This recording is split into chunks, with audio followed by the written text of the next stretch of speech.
Today, chat, we plant the seeds that in mere months will be harvested as winning bet slips.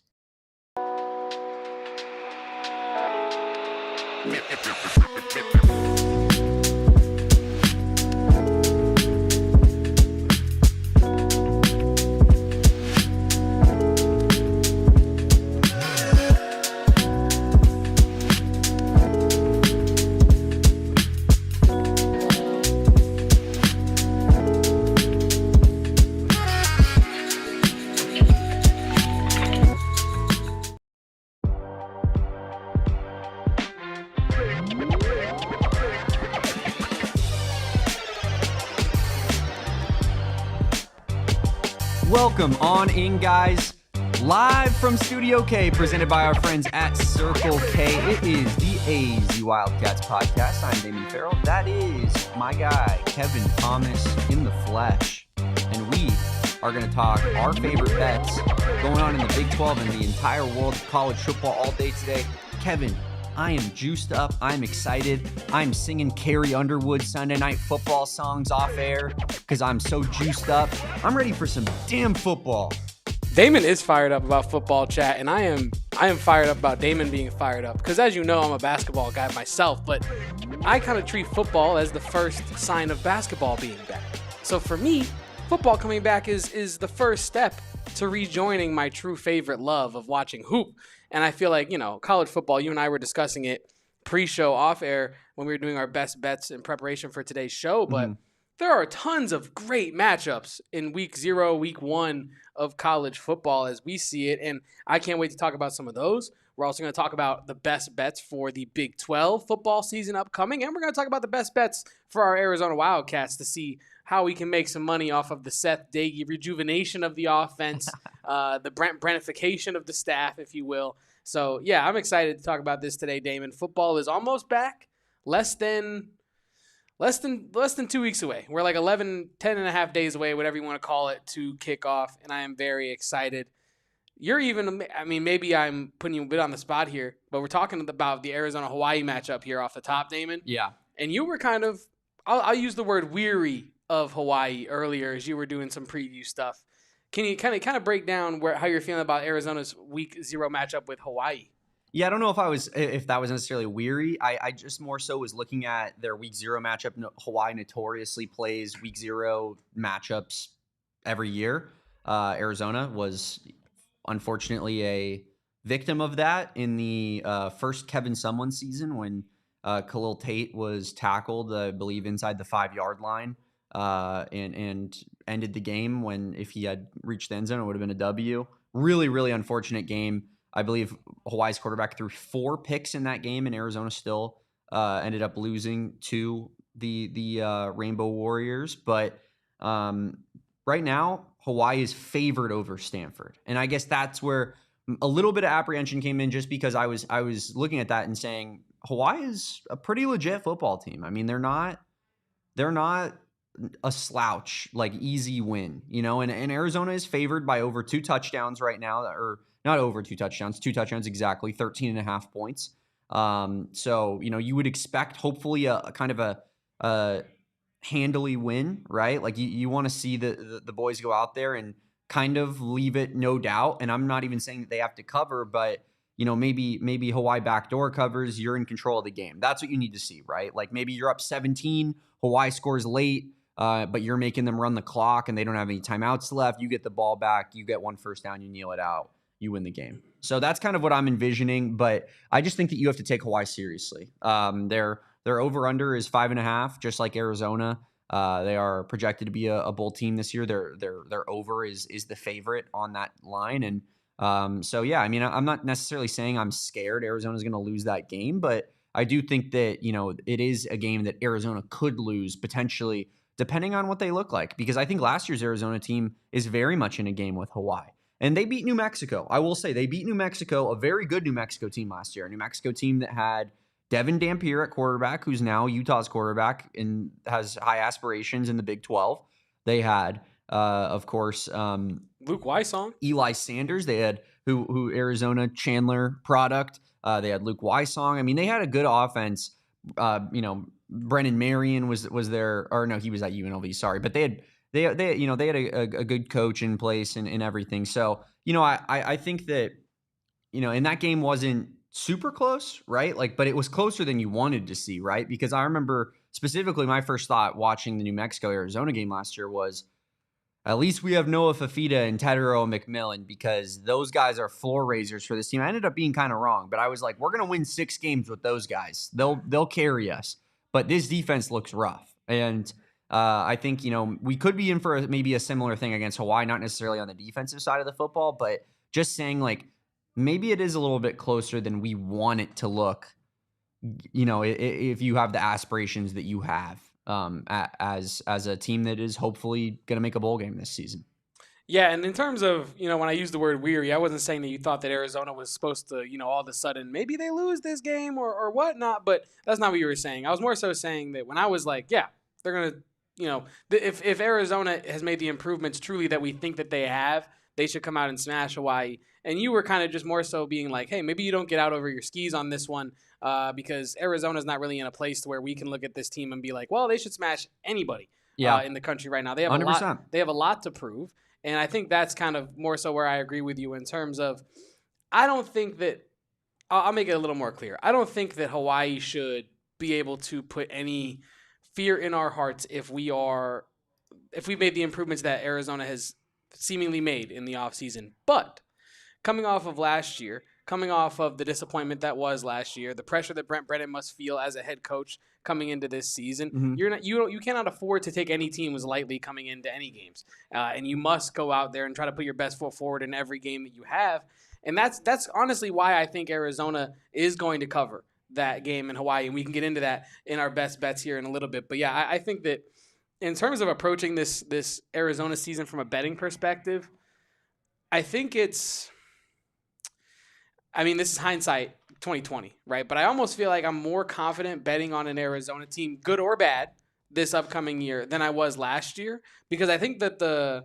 feeling of do or die is there in a way, in multiple ways for this Arizona team, right? Definitely for Brent Brennan. Definitely for Brent Brennan, but also like if Noah Fafita comes out and has another underwhelming year, how many more seasons can we credibly come out here and tell you people at home that Noah Fafita is one of the most talented quarterbacks in the country? Yeah, if he struggles again next season, you can't necessarily Sharpie him in as the starting quarterback. Right. Chris Hunter in a way as well. You showed flashes at the end of last season of being able to take on the mantle of a high production receiver in the Big 12. However, if Chris Hunter was to come out this year and have an underwhelming season, you had all the tools at your disposal supposedly this year to be productive. So I think we could go down the whole roster. I think there's multiple ways you could look at this as a high pressurized do or die kind of a year. I think the chips on their shoulders are a result of them feeling that kind of a way, right? And I think when I'm betting on a team like in Arizona to either make or not make a bowl, to either hit the over or under for their win totals, I think about that. Like, how hard are they going to be playing every single game to prove themselves, to make sure that there are no doubts? And I think that Arizona is going to be one of those teams that, at least for better or worse, is playing hard every single week. And that gave me a lot of confidence when I was going through my best bets for Arizona, Damon. What was kind of the framework that you were viewing your best bets through? If there was one, I don't know if maybe you were just going through looking for value, which I would respect as well. But did you have like a mindset going into the frame in which you were viewing it? Yeah, I think it was a little bit more value hunting, right? Like, I'm not necessarily looking at the Big 12, like who could appear in the Big 12 championship game and going, oh, ASU plus 200. Like that's what I'm rolling with, right? Because as much as I think that maybe Arizona State should be, one of the favorites at the top there to make the conference championship game, this conference is just so loaded and has so much parity from top to bottom that I just think that the smart money is on different teams in that circumstance, right? So I was definitely a little bit more value hunting, mostly looking at Big 12 stuff, but I'm not gonna lie, I did see some other non-Big 12 stuff that I also caught my eye that I had to talk about. So yeah, I mean, I'm really just sitting here being like, how can I at the end of the football season put the most money in my bank account, right? No, definitely. And there were some that, there are some out there that when you're talking like that, when you're saying like, how can I get the most money in my bank account, the most bang for my buck when I'm out there betting at the window at the Gila River Resorts and Casinos, maybe potentially, but also maybe on Bet365. You got multiple options, whether mobile or there on our pod. You know what I'm saying? But when you're talking about how to get the most money in your wallet, I think, and I understand the value thing, but I also think the best way to do it is just hit bets. Whether it's a minus 160, whether it's a minus 180, you're going to make more money doing that than missing on a plus 500, right? And I think you and I were talking about this pre-show in terms of futures. I think a little bit more smart in the moment when I'm making bets, right? If I'm walking up to the window to make a bet on an upcoming fight, I feel like I think more clearly on that than I do weeks out ahead of time, right? And I think I spoke to you about this, the delayed gratification of the bet sometimes. I feel like you put out a bet on a future proposition. Maybe it's an 8-month down the line thing until you could even potentially be paid out if you did hit your bet. I want some value on that. If I'm waiting all that time, I want the payout to be worth the wait. But I didn't necessarily view it through that lens today, Damon. Should we go ahead and get into some of our best bets for the Arizona Wildcats in 2025 here? Yeah, where do you want to start with? Do you want to go with Arizona first? Let's do it. Yeah, let's start with Arizona and then break our way out from there. I think I want to start with Arizona versus Hawaii. I've pinpointed 2 bets with our friends over at Bet365 you can look at right now if you sign up with our promo code PHNX. Shout out to me for doing that. But, I pinpointed 2 lines. One, Arizona minus 13.5 at minus 115. I think that the Seth Doege offense, the mentality that Seth Doege is trying to implement with his offense is not going to be a team that slows down as the game goes on in terms of production, even in the opening game against a team like Hawaii. Yeah. This is kind of almost like a statement-making performance for Arizona in a lot of ways if you map it out that way. I think that you can see an aggressive Arizona offense and a defense that wants to really be stingy and really make a statement that the changes made on both sides of the ball resulted in positive outcomes, right? So I think Arizona should be able to cover this spread of 2 touchdowns. I would hope to say comfortably, but I do believe that they cover that at minus 115.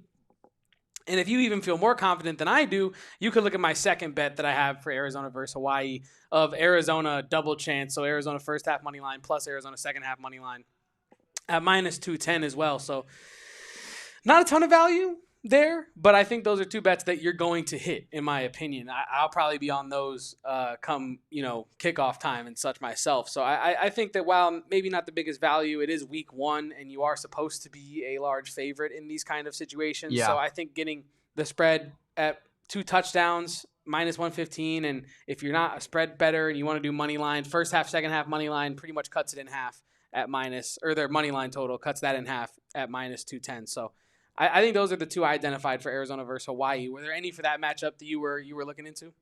Yeah, I mean, I'm the first half spread caught my eye a little bit, and here's why. It's at minus 7.5. I'd love that number to come down 1 point. If that number could just come down 1 point, where Arizona had to have a or was able to kind of just lead by a touchdown at the half, right, and go into the half up 7. I think that seems like a phenomenal bet, in my opinion, and that's something that I definitely will have my eye on. And you can buy points depending on your various sports books that you use, so that's something that I'll be looking into for sure. And that'll be in the minus money, as of course, given the fact that it's 7.5 right now at minus 115. So if it was at 6.5, it would probably be around minus 140 or something like that. But Another bet that I kind of like, Kevin, and I don't know how we can hash this out here, but I think the under is the play. I really think the under is the play in this game. I don't think Hawaii's going to put up enough points to get this total, because this is a stupid way of going about this, so don't necessarily be like this is how you should do your over under betting. But if Arizona scores 30 points, Hawaii has to score 26 plus for this number to cash. That's a lot of points for a Mountain West team on the road, traveling the way Hawaii is going to have to travel after they play a game already the week before. So it's not as if it's just week 0 and Hawaii, all they have to do is hop on a flight, 2 weeks early. They can get acclimated to Tucson and get that jet lag out of their system. No, they're school has started, and they're going to be coming off of a game that happened already against, a Stanford team that while not good on paper, is still a power conference opponent. So I think that, and conversely, Arizona has the entire offseason to prepare for Hawaii. That's our week one. They're thinking about Stanford right now over in Honolulu. At practice right now, they are preparing for the Stanford Cardinal, whereas the Arizona Wildcats for the last week or so have been fully in their preparation for the Hawaii game in the next coming weeks. So that's a huge advantage as well. I just think that that's too many points for Hawaii to have to put up for that number to cash. It is, and to keep it real with you, I was also eyeing the total in this game, but I don't love betting unders because I don't have the most fun doing that personally. Because when it comes down to it, I don't want to be rooting against my team to score. I'm with you, man. Whatever. The basis of this show is we're making these people some money. Exactly. And when I was looking at the total, the reason it's not in my list is because I was either going over or not betting it at all. And I think the under, if you are going to bet the total, is the smart way to do it. I'm just staying away from the total because I want to see Seth Diggy's offense put up 105 points if they want to. You know what I mean? But I think realistically, you are kind of relying on Hawaii in that way to make Arizona's defense look a little bit fraudulent. If you're betting the over total there, unless you're expecting Hawaii to put up like 2 touchdowns and Arizona to just go, nuclear in a way. I don't know. I think you need a couple things to go your way if you're betting the over in this matchup. So if you are going to take the total,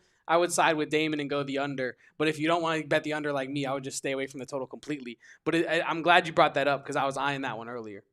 Are there any Arizona futures that catch your eye, Kevin? Because the current over-under for wins for the Wildcats right now is set at 5.5 wins. And, 5+ wins I'm looking at here with our friends at Bet365. 5+ wins is -200. 6+ wins is -105. 7+ wins is +120. 8+ wins is +375. And then you could keep going down, but I don't think that 9 wins plus is necessarily realistic. So I'll stop it there. To make the conference championship game, Arizona is +2,000. To make the college football playoff, they're +2,500. Put a sprinkle. To win the national championship, they're +100,000. Would you win like $100 if you put like literally a penny on that? What's the math on that? Or would you have to put like would it be $1 to win 1,000? Let's see. What is the math on this? Because I would burn $1. $1? Who knows what universe we're living in? I don't know. It could be a fun year. I don't know. I want to bet with fun sometimes. But yeah, like you said, we're trying to make people money. So maybe don't put a sprinkle on Arizona to win the national championship. But yeah, you asked me if I'm eyeing any Arizona future totals. I am looking at a couple. I think one I'm looking at for certain is Arizona win total over 5.5 at -105, like you already alluded to.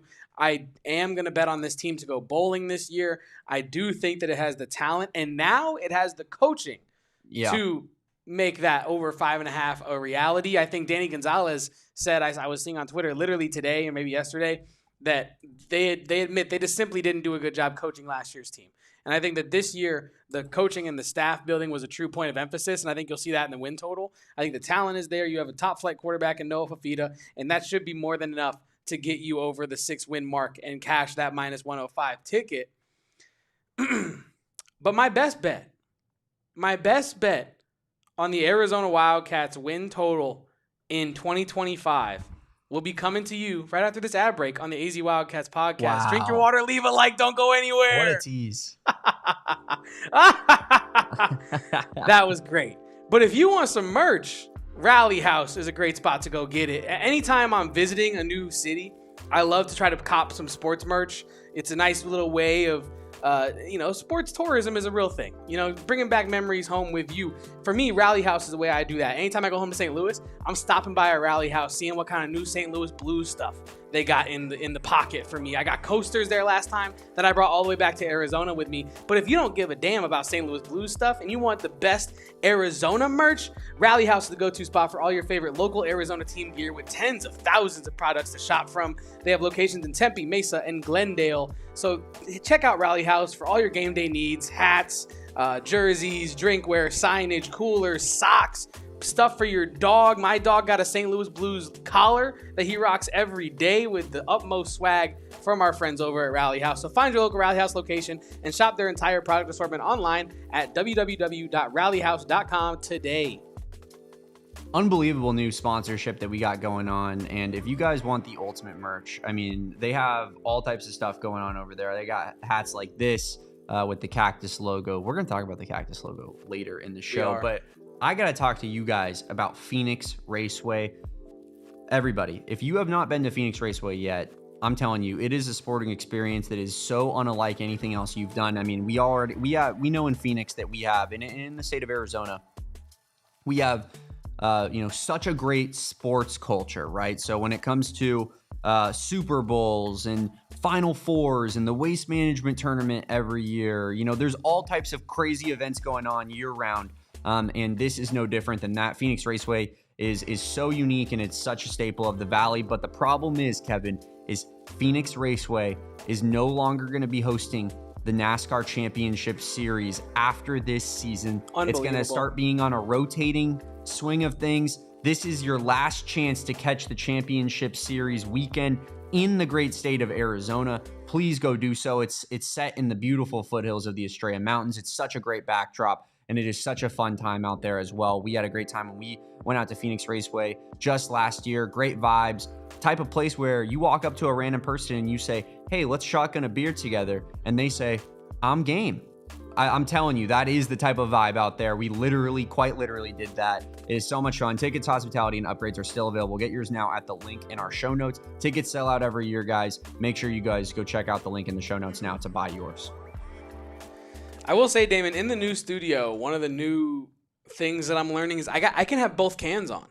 Like, I can have both cans and, like, not feel weird about some echo or, like, being like, oh, I actually want to hear Damon out of this ear instead of the other one. It's nice. I noticed that during the ad break, but I'm not going to tease people anymore. My best bet, Arizona futures-wise in 2025, is going to be Arizona to cash on over 3.5 Big 12 conference victories at plus 140 for Arizona to have over 3.5 Big 12 wins. And I think no matter how you break it down, unless Arizona is to have a really bad year this year, they should be able to cash that total. Working backwards from the last game to the Hawaii game, if you want to count Arizona State as a loss, fine. If you want to count Baylor as a loss, fine.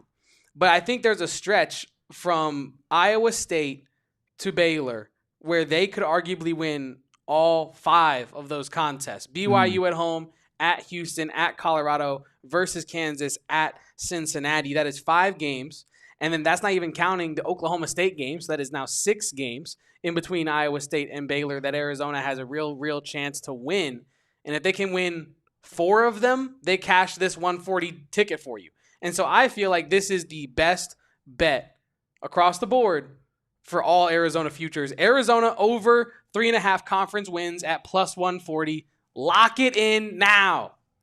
Kevin, let's do a quick exercise here where we look at the schedule and kind of see where maybe we could forecast where 4 conference wins could come from, right? Because, I do think that, fairly or unfairly, like, this conference is so good from top to bottom. It's hard to, like, truly be like pinpoint and be like, that's a win.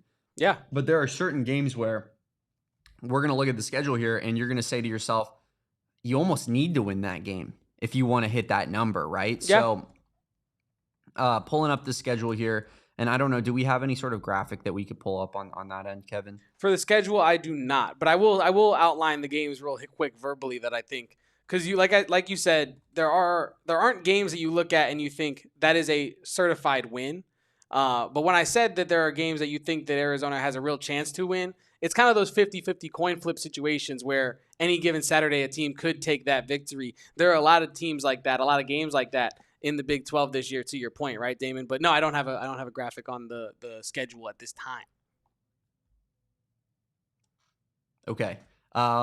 Looking at the Arizona football schedule, when it comes to conference opponents, of course, you start off, a Kansas State game does not count, as we all know. Then you play Iowa State on the road. I don't think that you can expect to win that game, especially after returning their coach, returning their quarterback, and returning a roster that was in the Big 12 championship game last season.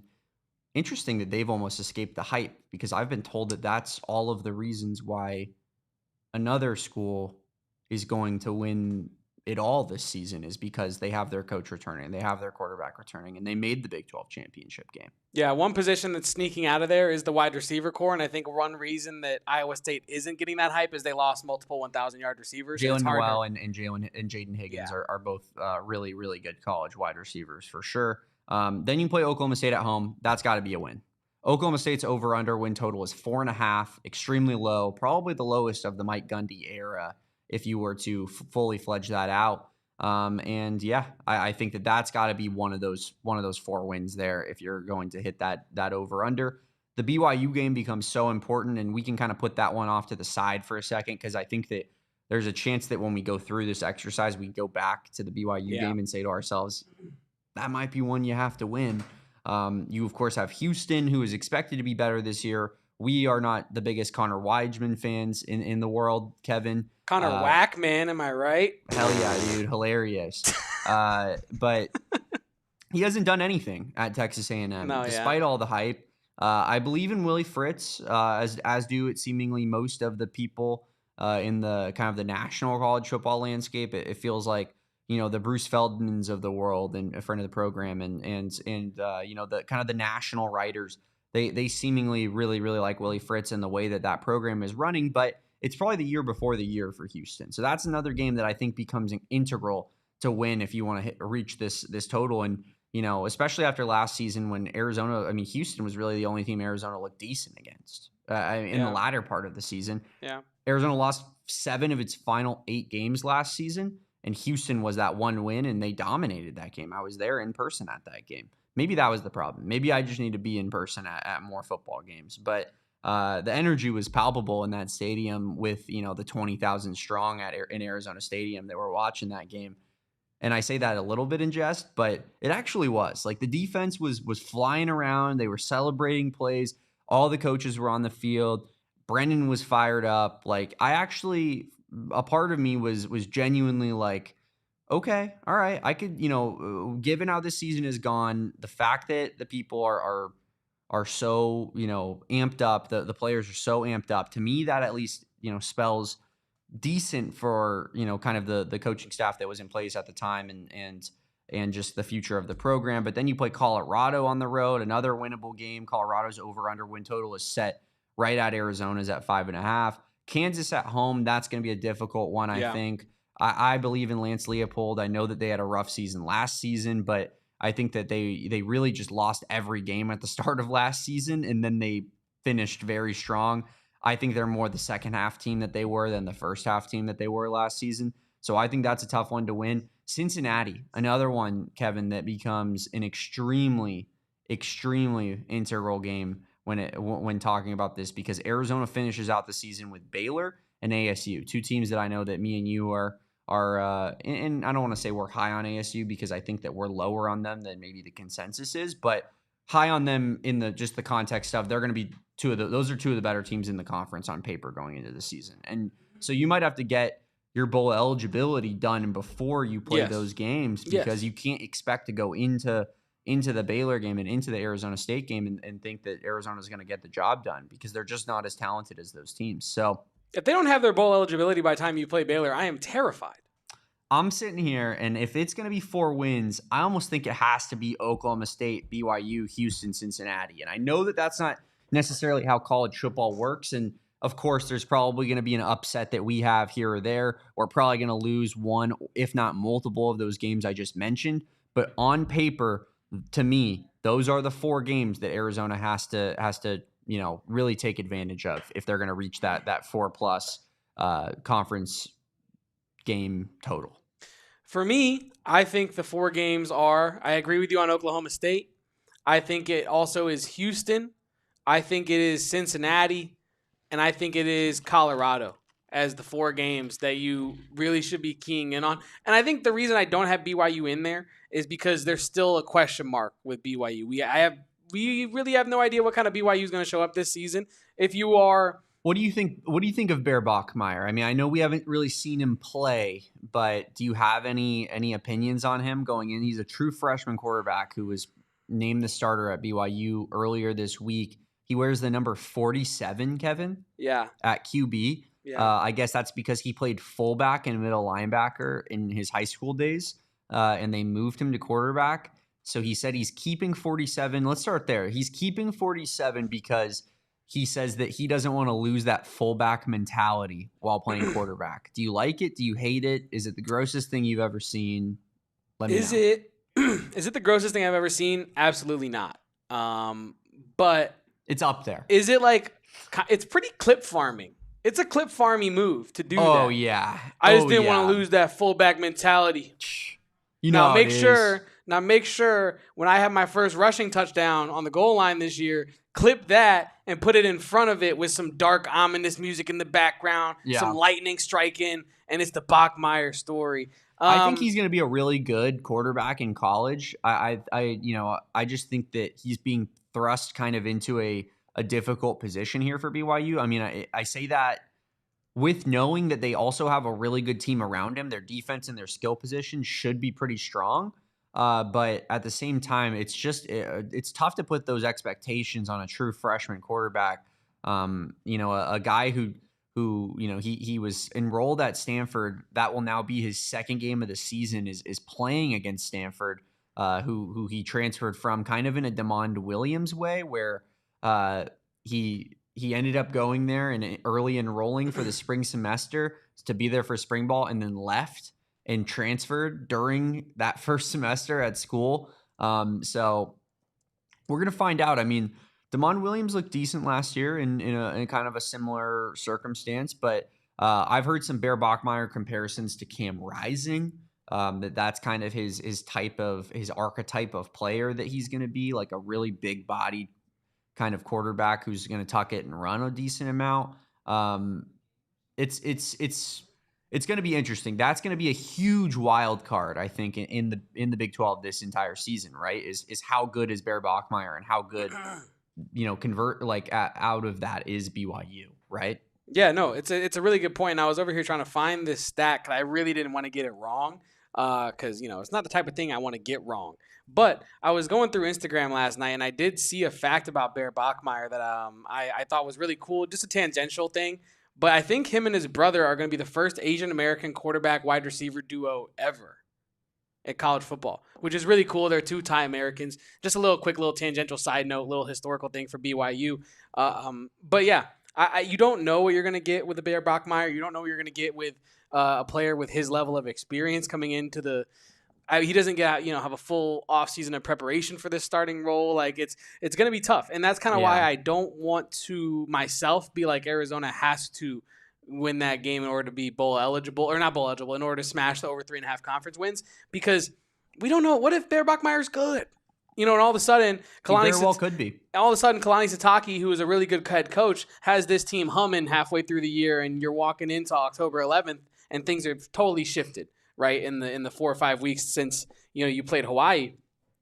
But like I said, I got Oklahoma State, Houston, Colorado, and Cincinnati as those 4 teams I really want Arizona to defeat in order to smash that 3.5 Big 12 wins total. But honestly, even in those 4 games that I alluded to, Damon, 3 of the 4 are road games. Right, so like you said, we can pick and choose which games we think Arizona should be most likely to get it done in and get you that over 3.5 total cash. But this is college football, right? You can come out, beat Oklahoma State, beat BYU in 2 home games, and all of a sudden maybe you drop your next 2 road games to Houston and Colorado because that's just the way the cookie crumbled. And now the pressure is on, heading back home to face Kansas and then heading back out on the road to face Cincinnati before you wrap up the season with Baylor and Arizona State. So, yes, I can identify those 4 games I think that they should win, but you could argue all day to Sunday about which ones they truly should be favored in, right? Yeah, I mean, absolutely. Another huge wild card in a similar vein to the BYU conversation is the team that you picked over BYU when discussing these 4 games, and that's Colorado, right? And they have still not named their quarterback. There's a good chance that they probably let both get some run in their first matchup against Georgia Tech, which will be on next Fridays. Kind of as the start going into the week 1 games. And Colorado is an underdog against Georgia Tech in that game, which I find kind of interesting, even at home, unless it's a neutral site game, which it very well. No, it's at Folsom Field. So it looks like Caden Salter is probably going to be the starting quarterback for Colorado. He was Liberty's quarterback the past couple of seasons. He's kind of a proven, really good college football player. They have Juju Lewis, who was, the cream of the crop of their recruiting class from last season. Coming in and competing for that job. Another true freshman who is a total wild card here, because Caden Salter, we know Caden Salter is pretty good. We don't know just the level that Juju Lewis can play at as a true freshman. Does he need a year to kind of sit out and get ready to go? Is he going to step in and get maybe a drive here and there and just look better than Caden Salter and force Colorado's hand? And depending on how good he is, that could change some things for that Arizona versus Colorado matchup as well. So I think we're looking at kind of situations where Arizona has to take care of business against the Cincinnati, Houston, Oklahoma States of the world. But at the same time, they're going to have to perform pretty admirably against maybe a quarterback situation that, as of right now, is unclear as to how good or caliber the QB is. But BYU and Colorado are, certainly it's kind of a wild card, in my opinion. Yeah, you bring up Colorado, and I think to the fact that the receiver core looks completely different. The quarterback room looks completely different. The Dion aspect of it all, I feel like he has been I don't know what the correct word here would be for his time so far at Colorado, but this is his first, real adjustment period I think he's having to make. Obviously, you have the rebuilding period that he's had since he walked in the door with the Louis bags and told half the roster to pack them and get out.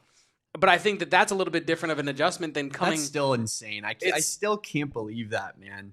Safe space, I kind of loved it. But I think like that is less of an adjustment and more of like just setting the tone, like, decorating your house the way you want it to be decorated when you move in. I think now you're like refurnishing. Right now is a real adjustment. You've lost Shadur, you've lost Travis. There was I forget his name, the receiver that ended up going to Carolina, I believe. Maybe is it LeJontay Webster? But anyway. LeJontay Webster is one of them. They also had Jimmy Horn. Jimmy Horn is the guy I was thinking of Carolina, actually. Yeah, that's who I was actually thinking of. But yeah, you have to totally retool at Colorado. So just what is it going to look like? We don't know. I think BYU, like you alluded to, and Colorado are those two teams. Utah, Arizona doesn't really face Utah in this conference schedule this year, but I think that's another Big 12 team that super high floor or super high ceiling, also super low floor. I'm low on Utah, man. I don't know why. I'm just getting the vibes that I don't like, dude. I hate to do this because I love supporting Arizona guys, but I just don't believe in Devin Dampier. Wow. Truly, that's really where I'm at with it. The Devin Dampier is better than Noah Fafita stuff makes me sick to my stomach because I know that if it was flipped, where's that at? If Noah Fafita on every Big 12 quarterback ranking that we saw throughout the entire offseason, right? I mean, if you looked at all those rankings, you would see Devin Dampier higher than Noah Fafita in almost every single one of them. And Kevin, there is no doubt in my mind that if Noah Fafita transferred to the school that was his dream school out of high school to Utah to play for Kyle Whittingham, to be on a team that has an established defense, big offensive lineman, one that's going to be a first-round pick in next year's draft in particular, like I can't help but feel that I think that that would be flipped completely. Arizona goes after Devin Dampier, changes its offense, goes with a run-first system, starts running a dual-threat quarterback. Like, I think, and people were talking about that. They were saying if Fafita enters the portal, that Devin Dampier should and could be the main target at that quarterback position. And I think Utah would have probably tried to pursue Noah Fafita a little bit as well. So I really think that if those say that it played out that way, there's no doubt in my mind that they'd be like, man, did you see that 2023 Noah Fafita season? Utah's going to win the Big 12 conference this season. And then Devin Dampier, they'd be like, he went to New Mexico. He threw as many touchdowns as he did interceptions basically last season. What are we talking about? But because of the programs they play for, that the vibe around that is a lot different. I get what you're saying with Utah. I'm higher on Utah than you are. I'm not one of the people that think that they should be in the talk to win the conference. I think that's a little crazy, at least in the preseason, right? But I think Devon Dampier with the Kyle Whittingham system will be an improvement over what they've had in recent years, where you have Cam Rising either in an infirmary or on the sideline or not playing at all. And so I think that just the stability there will be good for Utah. I think Kyle Whittingham is feeling the clock ticking on his football career at least as well. So I think that he's going to kind of give it his full all as well, trying to not go out so sad. Because if he continues to have the results that he's been having as of recently with last season as an example, that's not a great way to go out if you're Kyle Whittingham. And I feel like he has more pride than that. I think that Utah – I don't think that Utah is the team that some people in the Big 12 are saying, like I said, should be a conference title contender. But I am higher on them than you are, and higher on Devin Dampier than you are. But I don't think he is like at all in the same conversation for best quarterback in the conference, like Noah Fifita could be at the end of the year. Because like you said, 12 interceptions, 12 touchdowns last year with just over 2,700 yards isn't blowing anybody away. In the Mountain West. Yeah, I just think that mostly he'll be utilized properly. Not like he wasn't utilized properly in the Mountain West, but I'm saying he'll be utilized properly in Utah. He's going with his offensive coordinator from New Mexico, so they're going to be running the same system. Yeah, and I think the pace change is going to be good. It's going to be a nice, fresh coat of paint for Utah, and I think it's going to get them back to at least reaching their, encroaching upon their own standard is what I will say in that way. Small. Yeah. 5'11", 204 listed on ESPN. But he's not 5'11", though. I shook his hand and stood directly next to him. He's my size. Maybe you're taller than you give yourself credit for. I'm 5'9", and Devin Dampier is as well. Like I'm not, and it's not to say you can't be a good quarterback. Kyler Murray's around that height, right? Like he was one of the best college quarterbacks I've ever had the pleasure of watching. That being said, and Noah Fifita, he's short. But Noah Fifita is not a dual threat quarterback. He's not a guy who, when utilized at his absolute peak, needs to be running the football. And Devin Dampier is. And he's taking a step up in competition, and he's small. And part of me just thinks that that's not going to bode super well. You know what I mean? Like, at least Bear Bachmeier, as a true freshman, he's coming in. He's a big body, dude. Like, I don't worry about him getting injured necessarily. I worry about Devin Dampier getting injured, and I'll knock on wood for that one. I'm not rooting for that to happen, but that's why I'm just a little bit lower on Utah for all of those reasons. I'm kind of low on both the Utah schools, truly. Yeah, I'm with you, and I do want to keep kind of branching out into some other bets in the Big 12 and our takes on maybe some other futures for some Arizona opponents in 2025 as well. It's the AZ Wildcats podcast. Leave a like, drink your water. We'll be right back after this short break. And I talk about it all the time, Damon, but Monarch Money is my personal CFO. It keeps all my money in line, my income, it tracks my expenses, it helps me set, smash, and reach new goals all the time. My girlfriend just told me, hey, we're planning a family trip next winter to the Philippines, and I'm thinking, my wallet literally just exhaled. I felt my wallet exhale in my pocket in that moment.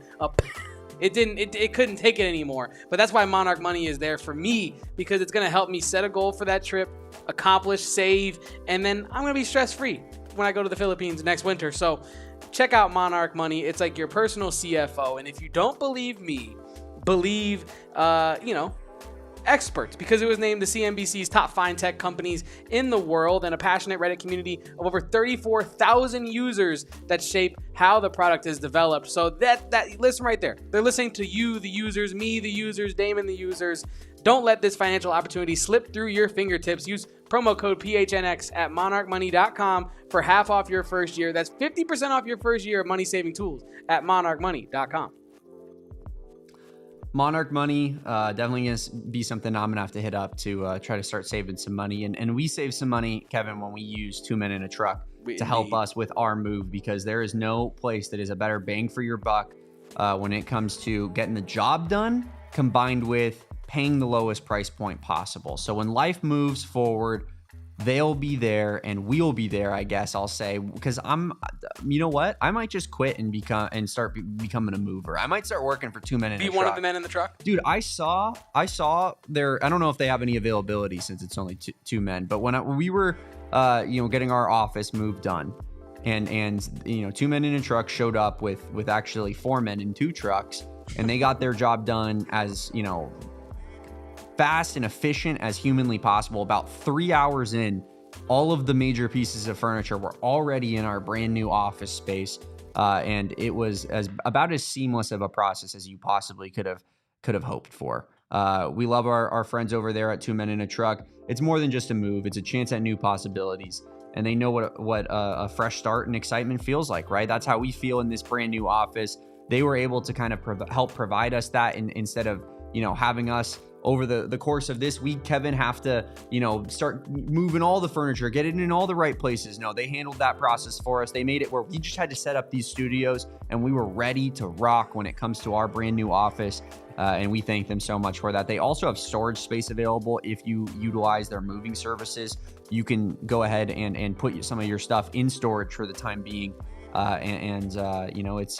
That's always one of the better perks to have when you're utilizing a moving company, because sometimes your brand new space isn't quite ready for all of your stuff, right? Like you want to get your main things, your essentials in the building, and then you want to worry about what you got left. Two Men in a Truck, they provide all of that for you. They make the process seamless and easy.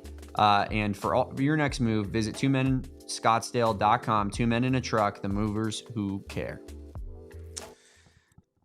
Real quick, Damon, Erica did ask a very good question in the chat. If you were to quit your job, who would debate other people in our Slack? Like who would really hold the line? I don't got the competitive stamina to do it.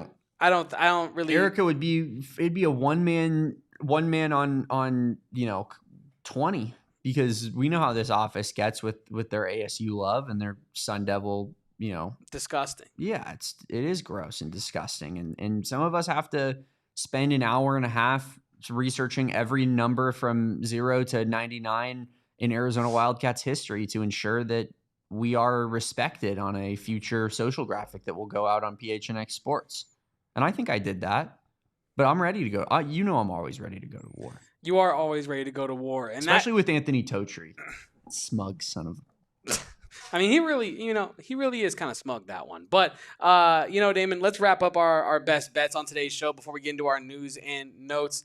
I had just a couple more that I wanted to mention really quickly. Yeah, let's talk some conference opponents. Mm-hmm. Texas Tech is kind of the talk of the offseason for all the money that has been pumped into that program.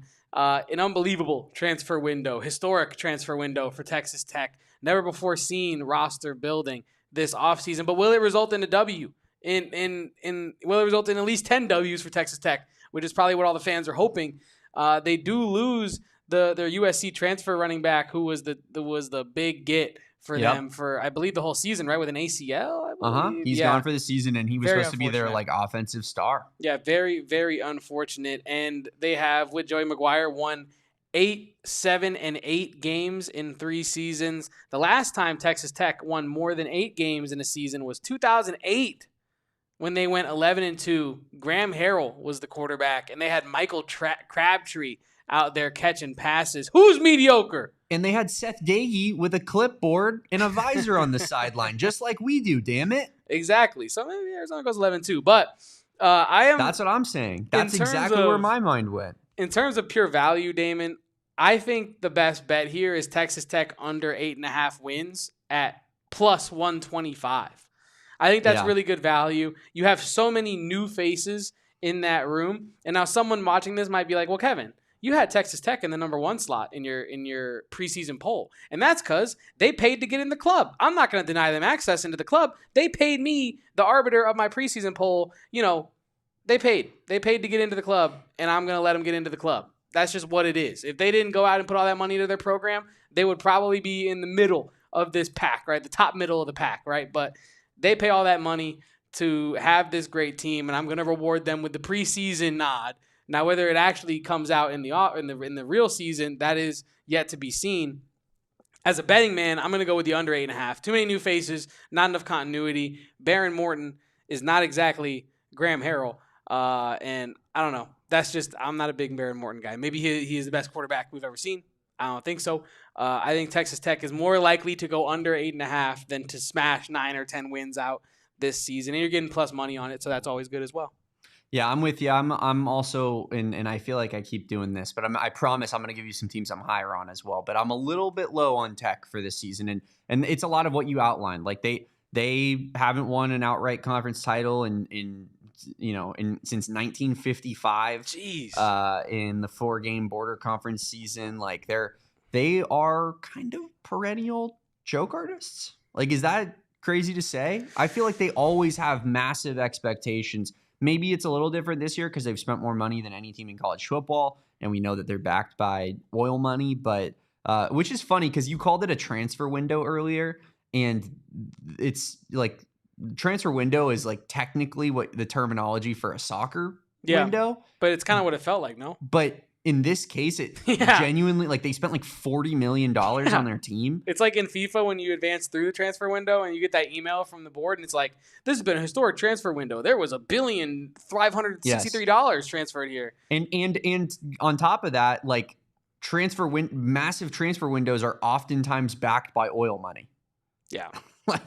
Yeah. And that's coming from a Chelsea fan. It's a good point. And we got Texas Tech back in their transfer window with oil money. It's the comparison is kind of hilarious. But I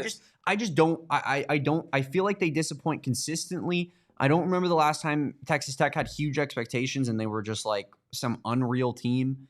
I don't think that they're going to win double-digit games. That's why it's a little bit tough, but I'm with you. I think under 8.5. I could see 9-3. I really could. I could too. But I think under 8.5 is a solid bet. I do think that it's more likely, especially with the injury to their running back, especially with Baron Morton at quarterback, who I think is like a mid-tier Big 12 quarterback. Like, he's not really a needle mover for me.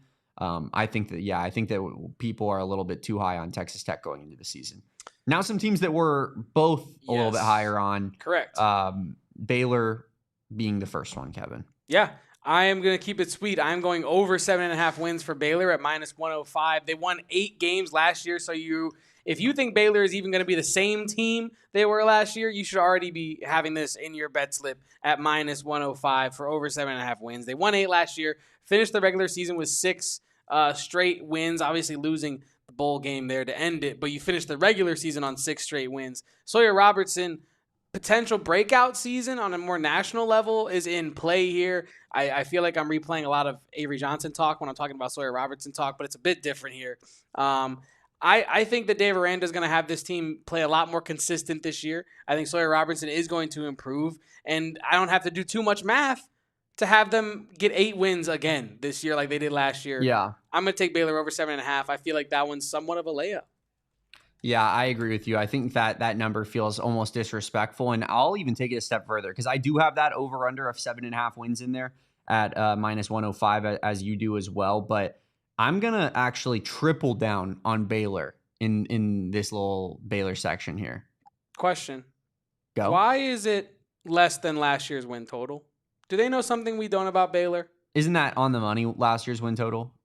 Yeah, but I'm saying like... So it's technically not you're less. You're right. But I don't know. I'm always suspect when I feel like I should be getting less value than I am on like a number. Here's why I believe in Baylor. You know what I mean? They have Sawyer Robertson at quarterback, who I think is one of the top 3 to 5 quarterbacks in the Big 12 conference. They have an incredible running game led by Washington. They have a defensive head coach of Dave Aranda, who fits having I think the best running back quarterback tandem in the conference really well, having a defensive-minded coach. So that's why I think Baylor is, and they were better last season than expected. I remember vividly Anthony Totri was doing bold predictions for the Big 12 season before last season, and he said Baylor was going to start off 0-5, which included like a loss. I think it was 0-4 or 0-5, which included like a loss to like North Texas or something like that. And he said Dave Aranda was going to get fired, and then they went and they had a really good season. And I think it was kind of surprising in that way, like as was much of the Big 12 last year, right? Like ASU was supposed to be bad. They were great. U of A, Utah, and Oklahoma State were supposed to be the cream of the crop. They were all terrible. So it's, I think that, maybe Baylor was undervalued extremely last year, and we're seeing a little bit of that this year, just given the fact that there's so much parity in this conference that they're like, maybe they can't repeat that. But I'm going with Baylor over 7.5 wins like you. I'm going Baylor Conference Championship game winner. Wow. And I'm not doing it because I think it's going to happen necessarily. I'm doing it because it's plus 700, Kevin. And that feels, as I just outlined, defensive-minded head coach, best quarterback and running back tandem in the conference, in my opinion. I think that lines up for plus 700 being great value on that bet. I think that does line up for great value. A plus 700, that's not like an insane, logical leap to get to, is kind of is kind of in the wheelhouse there. I feel like, yeah, I love that. I've already outlined why I think Baylor goes over 7.5 wins. I'm in lockstep with you on Baylor. I think they are going to impress people this year.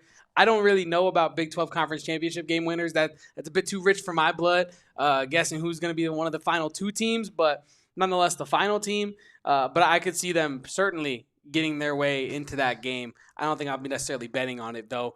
TCU, go Frogs. TCU, I think, a couple plays away last year from legitimately being 10-3 on the season. Josh Hoover is expected to be improved this year. Whether or not he does is neither here nor there. People saying Eric McAllister could be the breakout receiver in this conference, even above a guy like Jordan Tyson, who people love. Jordan Tyson, whether he's playing football or basketball, I guess, these days. Yeah. I have TCU over 6.5 wins at -170. I don't think that this is a crazy take to have. Like I said, they were a couple plays away from being 10-3 last season. And yeah, I am going on the Horned Frogs to go over 6.5 wins. They were 9-4 last year under Sonny Dykes, and I think they're going to be slightly around there this year, either give or take a win. Yeah, I really like that. I think that's pretty solid as well. And the only reason I didn't put that on there, well, one being that I didn't necessarily want to copy you, but also another being the value aspect of things, just that -170. I think that they do reach that pretty easily. And so I'll probably be sprinkling some on that as well. Sprinkle. But I didn't want to just copy you completely. I'm also going with over on Colorado, and they're set at 5.5. Listen, I'm a Colorado hater, hand up. I've said that in a way in which I'm not trying to be disrespectful to Colorado. I think they're good for college football. I think Deion Sanders is awesome for the sport and for the narratives and kind of just the storylines throughout the season.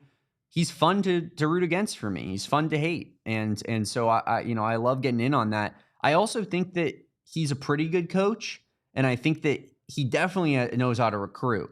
So whether it's the guy who won, the multiple conferences at Liberty, or it's the guy who was a 5-star true freshman quarterback, I do think that they have the talent at that position to be a pretty decent team. Now, am I going to take this to the DNVR Buffs level and say they're going to go 10-2 like our guy Jake, or 9-3 like our guys RK and Scott? Absolutely not. I think that those are egregious analyzations of that team. But that being said, I think that making a bowl game is very much in the cards. And in fact, I think it's a little bit crazy that they're -120 to basically make a bowl game, Kevin. I really do think that even if Arizona is able to beat them and we kind of have that game marked as a game that's winnable for Arizona, I think that Colorado and Arizona are going to be in a similar spot. But Colorado plays a slightly easier non-conference just because they play Georgia State instead of Kansas State. Then you look at the rest of Colorado's football schedule. They play Delaware, Houston, Wyoming, BYU, TCU, Iowa State, Utah, Arizona, West Virginia, ASU, and Kansas State. So similar to U of A, the last 2 games this season are brutal. They're probably going to have to make get those 6 wins before those last 2 games. But they should have 2 free wins on the schedule there when it comes to Wyoming and Delaware, right? That's automatic 2 for them. And then BYU's up in the air. Utah is very winnable. West Virginia, I think that they should be able to win that game. They definitely could beat U of A. So I think that Colorado making a bowl game is a great bet. I think it is a really good bet. It kind of scares me a little bit because when I was going through their schedule, as you were making your point, I was getting to like playing the middle simulation, not the optimal result for them, not the worst case scenario for them, but just the median scenario. I think I'm using that word right. I was getting to 6 or 7 wins. And so I do think it's a good bet. It does kind of make me sweat a little bit here in my chair thinking about it. If the true freshman quarterback doesn't produce, if Juju Lewis doesn't produce, if Caden Salter if his talent doesn't necessarily transfer to the Big 12 level, right? I think that you could be sweating this towards the end of the year. Like you said, similar to Arizona, going into the last 2 weeks, if you don't have your bowl eligibility, you're really, really sweating it if you're a Colorado bettor here. I like that bet. I don't know if I would tail it myself, but I do think you're getting good value there. And if you believe that the Colorado roster is as talented as they want to tell you it is, I think that you should be hammering the over 5.5. I'm just not in that camp, so I won't be doing it. But I do think you made a very good point there, Damon. Were there any other bets that you wanted to lay on us before we get on out of here today? Yeah. Why don't we go ahead and hit into the overtime section of things, Kevin, and I'll just run through a couple of quick hitters for you. One more that I need to talk about is Jeremiah Smith winning the Biletnikoff. Okay, speak on it. He is currently plus 135 on Bet365. Now, that's not great value. Let's be honest about it. You're talking about basically an even odds bet versus the entire field. And if Jeremiah Smith was to get injured, that's not going to work out well. But as Eric Ruby is about to take the entire building down in our new office with his intro to the PHNX Suns show, which was just a ripoff of Johnny's intro of the PHNX Cardinals podcast, but that's okay. Yeah, but I don't know, that has like some character to it. That has like some, you know what I mean? Like I said it was a ripoff. Yeah, no, I know. I'm just saying, like, that's, we're talking different levels here. Yeah. Eric, Johnny Venerable, what he does is special. It is. It's one of a kind. He started it. You can only create that kind of innovation once, and you can't recreate it. No, you know what can't. I mean? But I was just going to say, I think that Jeremiah Smith is going to win the Biletnikoff, and so any sort of money you can win on it is the right money. I got him plus 300 2 or 3 weeks ago, Kevin, and I wish I put way more money on it now because I'm sitting here just kind of like, we went down almost over half the odds. That sucks. But yeah, I think Jeremiah Smith is the good bet here for the Biletnikoff. He's just the best receiver in the country. And if you want to take it a step further, there's a sports book out there, Kevin, that has Jeremiah Smith or Ryan Williams versus the field for Biletnikoff at minus 160. And I think that's a pretty solid bet as well. But for as far as some early season games go, I just wanted to throw these out here real quick. I think Boise State minus 6 against South Florida is a great bet. I would put $1 million on it if I could. What are we talking about with South Florida? Like, I'm not saying that they're going to be a bad team necessarily. They're over/under set at like a bowl win, but Boise State is the projected college football playoff team from a non-power conference perspective. Mm-hmm. They are the favorite right now to repeat and do it again. So that's where I think like a touchdown win seems like it's easy as can be. And then in the spirit of much of what we talked about on this show, I like Baylor against Auburn at plus money. Plus 110. Statement game for Baylor? You're betting on a statement game here? Yeah, dude. How do you feel about that? I don't know. I'm not going to lie. It would be huge for our 7.5. It would be massive. It would be just one of the biggest things ever. It'd be huge. It's at Baylor. It's at Baylor. I would need to do more background into like what Auburn's bringing to the table this season. I haven't done too much background on Auburn, to be completely honest with you. I'm kind of locked in on Big 12 stuff, in terms of that. I've mentally been assuming that Baylor's going to make a good account for themselves in this game and then ultimately fall slightly short. But people are going to be like, well, remember what they did against Auburn early in the year? That was a tough game, and they came out on top, or they barely nearly came out on top. Yeah. I could see them coming away with that, but I would need to do, honestly, to be candid with you, I'd need to do more background on Auburn to really make a declaration on that. But I do think going into it that Baylor should be able to make a good account of themselves at the very least in that game. Yeah, I love the at home aspect of things for Baylor. Really one of the toughest places to play in all of college football, and just a really passionate fan base. So yeah, I'm going with Baylor to win that one at plus money. Something that I'm definitely going to be putting some money on. Now, Kevin, before we get out of here, we would be remiss if we didn't talk about DJ Diesel times Tom E. Right? I mean, we would be remiss. Shaq is back in the Valley. Post move is also back, and as you can see, literally bigger than ever. Shaq and DJ Tom E. Lloyd will be given a set there. Local artists will also be out there, but the real pull here is DJ Tom E. Lloyd and DJ D. E. Zol. Shaq there on your screens right now, Damon. I'm all about it. I'm all with it. And yeah, we now know what the meme was that Arizona basketball was trying to tease us about yesterday afternoon. And then, of course, that was one of the huge pieces of news here in Arizona. I mean, stop the presses. We got Shaq and Tommy Lloyd DJing on set. But we do have to talk about Espo's list real quick from today. We do. Because did he get one right finally? It looks like, I mean, this one is like the most subjective of them all yet. This is like correct. Yeah, you can't use statistics to back up your point here. And I think if people, I mean, I guess people would have been outraged if he didn't have the Kachina number 1 probably, but I don't know. Me personally, I saw this list and I was like, okay, this one's fun, but he didn't. I don't think that for me personally, I was like too emotionally attached to anything on this list.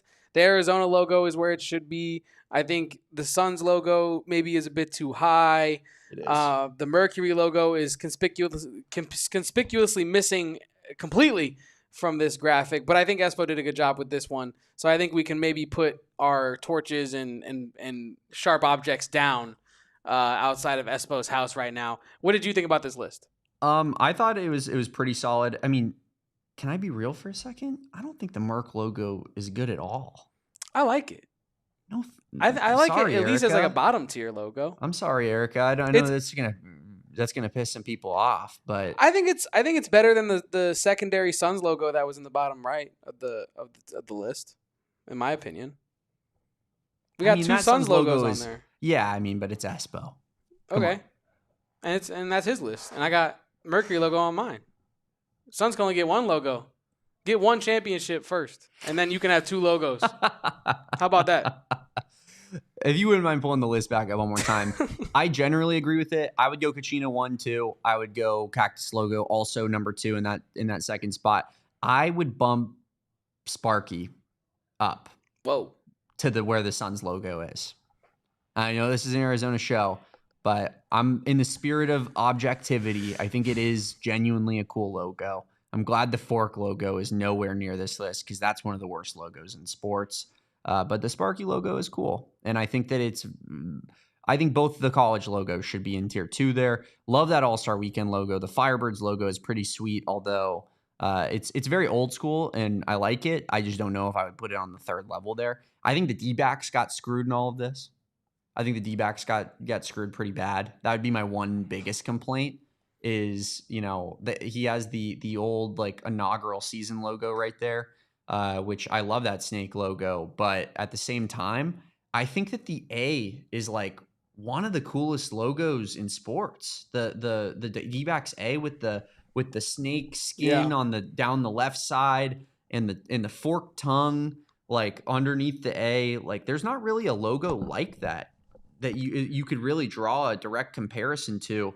I think that somewhat of a decent miss not even having that logo on the graphic here. Rattler's logo is pretty damn cool. I will admit. It is. That Arizona, that Super Bowl logo from Super Bowl 30, which was of course Cowboys versus Steelers at Sun Devil Stadium. That logo is badass. That logo I could see. Like I like that logo better than the Phoenix All-Star Weekend logo. As much as I do like that Phoenix All-Star Weekend logo, I think the Super Bowl logo is a little bit better. It just feels so Southwest. I like the All-Star Phoenix one, to be honest with you. I like it too. I said that. No, saying I think I rate it more than the Super Bowl one. In my opinion. Not for me, but I they're close. I think they're both really, really good. I think that my main complaint here is that the D-backs A is nowhere near this list, and I think it deserves to be on it. Can I be real with you? The more I look at this list, the more upset I get, and I'm gonna take it off my screen now before I get more upset. The older Suns logo is in there. It literally looks like someone made it in MS Paint, brother. Like the more I look at it, I'm like, why is it even in a graphic at all? But it's okay. It looks like the 70s. It does, and that's okay. Some things are timeless, and some things had their moment, and it passed them, and that's all good. We can recognize that. But no, I think he actually did a good job with that one. I don't think anyone's going to be riding outside of his house this time. So shout out to Espo for avoiding all of that drama, avoiding the drama this week. And I like the list. I think it was What about the Suns logo that says PHX on it and had the ball with the fire kind of in the background? Okay, look. That is nostalgic for me. That's very like the nostalgic. Steve Nash era. Yeah. That was like my coming up watching basketball kind of era. But I don't think it's good enough to belong on the list. I think it's better than the old one, the one from the 70s. But I wouldn't put that one in the list either. So I think it's better than the one that he put in tier 2 as well. I actually think that the one that he put in tier 2, while I'm looking at like a list of best Suns logos ever is like one of the lesser Suns logos in my opinion, at least. But I don't know. I think that I also think that the like Charles Barkley era Suns logo, where the purple is just a little bit deeper, and the orange seems to be a little bit darker as well. Yeah, that one's pretty sweet. It's basically the logo that is on there, but it's just a little bit of a more retro version, and it has like that purple in the background. I like that one a lot better than the one that was used as well. But I've gone way too deep, by the way, Damon, on my Google search, because I've now found someone on Reddit who has combined the Sunburst logo that Espo had in Tier 2 with the PHX logo that you were just referencing. It's kind of really dope, and we can talk about it after the show. But maybe we should do like a reimagining logos thing that really make people mad. But yeah, Damon. You know what I would have loved to have seen on that list is holstered up Wilbur with the cowboy hat on. Yeah, man. With the chaps. Yeah. I mean, I think that logo is freaking sweet, man. It is really sweet. Is it better than the Cactus logo? Probably not, but it's pretty damn cool. And it's like our version of the Sparky logo almost. Arizona low-key as a state, the Freedom State of Arizona has like pound for pound probably some of the best sports logos of any state in America, right? Well, I think part of that is that a lot of these logos and teams were started in a time that was like peak logo and colors for different organizations, right? So if it was, like the D-backs starting in 97, being formed in 97 and, inaugural season in 98, like that was like the perfect time to get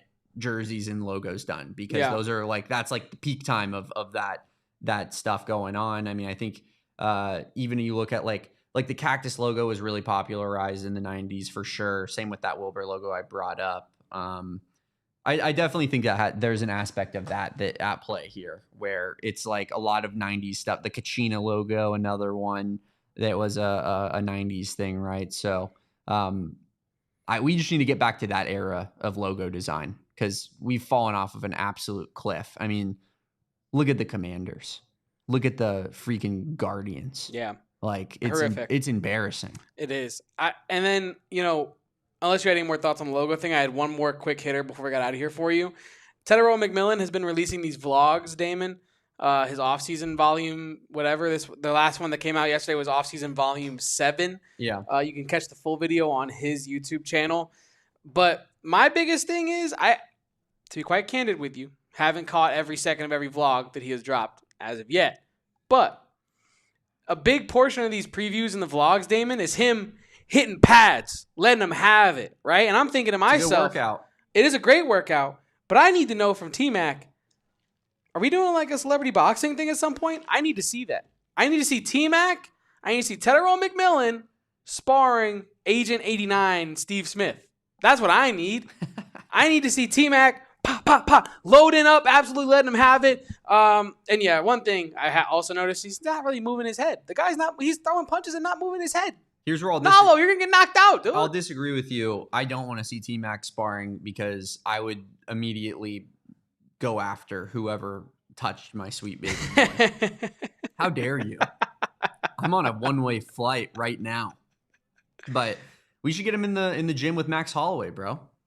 I was thinking the same thing. I was going to say BJ Penn, but right now might not be the best time to interact with BJ Penn for a variety of reasons. But yeah, we definitely need him to get in the lab with blessed Max Holloway and get the head movement. Like, can we throw and move? You know what I mean? Instead of just throwing and hunting. You know what I mean? But, well, Kevin, I don't think that he's like necessarily hitting a bag because he's trying to get better at one-on-one fighting, brother. Wouldn't be the first time a receiver's thrown down with a corner. You know what I mean?